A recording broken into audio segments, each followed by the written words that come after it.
वहीं इंदौर के एक निजी अस्पताल पर उसे एक कर्मचारी ने इलाज में लापरवाही बरतने का आरोप लगाया है। शिल्बी अस्पताल में डीजीएम के पद पर तैनात आफ्ताब आलम ने अपने पिता को इलाज के लिए अस्पताल में भर्ती कराया था, जहां डॉक्टरों ने इलाज के बाद उनका पैर काटने की सलाह दी, जिसके बाद पीड़ित ने दूसरे अस्पताल में इलाज कराया तो दूसरे अस्पताल में डॉक्टरों की लापरवाही सामने आई।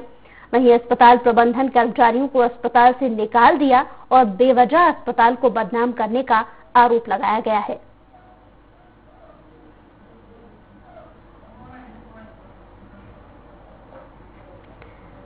तो खबर हम आपको इंदौर से बता रहे हैं, जहां इंदौर में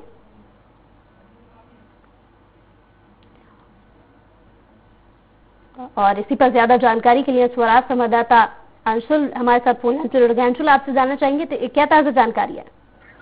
जी रश्क, आपको बता दो कि एक शख्स जो कि अस्पताल में ही काम करता था और उसके बाद उसके पिताजी को इलाज के लिए भी उसी अस्पताल में लेकर पहुंचा था, लेकिन लगातार अस्पताल की लापरवाही के बाद उसके पिताजी का इलाज वहां पर नहीं हो सका। और जो फरियादी है उसका यह आरोप है कि पिताजी के इलाज में इस तरह लापरवाही बरती गई कि उसके पिताजी के पैर काटने की नौबत तक अस्पताल ने बता दी। लेकिन जिसके बाद जब फरियादी ने अन्य डॉक्टरों से तलाश की, अन्य डॉक्टरों को रिपोर्ट दिखाई, तो डॉक्टरों ने बताया कि पैर काटने की बिल्कुल जरूरत नहीं है, जिसके बाद पूरे मामले का खुलासा हुआ। और यह कोई अन्य किसी मरीज के साथ नहीं हुआ है, यह उसी अस्पताल में एक उच्च पद पर कार्य करने वाले व्यक्ति के पिताजी के साथ ही पूरी घटना हो रही थी, जिसके बाद उसने वहां पर अपनी आवाज उठाना चाहिए तो अस्पताल प्रबंधन ने उसे नौकरी से निकाल दिया। और अब फिलहाल उसे डरा धमका करके किसी प्रकार से जो केस है वो वापस लेने की कोशिश की जा रही है। हालांकि जो परिजन है उनके पास कुछ बिल्स और डॉक्टरों की जो जांचें हैं वो पूरी है और उसमें उल्लेख किया गया है कि किस प्रकार से एक ही दवाई को अलग अलग प्रकार की दवाई बताते हुए अलग अलग रेट के आधार पर मरीज को दिया गया है और खाने में मरीज को बर्गर और पिज्जा जैसे चीजें पहुंचाई गई है, जिसके बाद कहीं ना कहीं बड़ी लापरवाही जो है वो अस्पताल की उजागर हुई है। जी रश्क,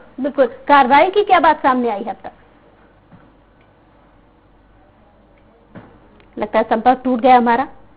तो खबर हम आपको इंदौर से बता रहे हैं, जहां इंदौर में एक निजी अस्पताल पर उसे एक कर्मचारी ने इलाज में लापरवाही बरतने का आरोप लगाया है।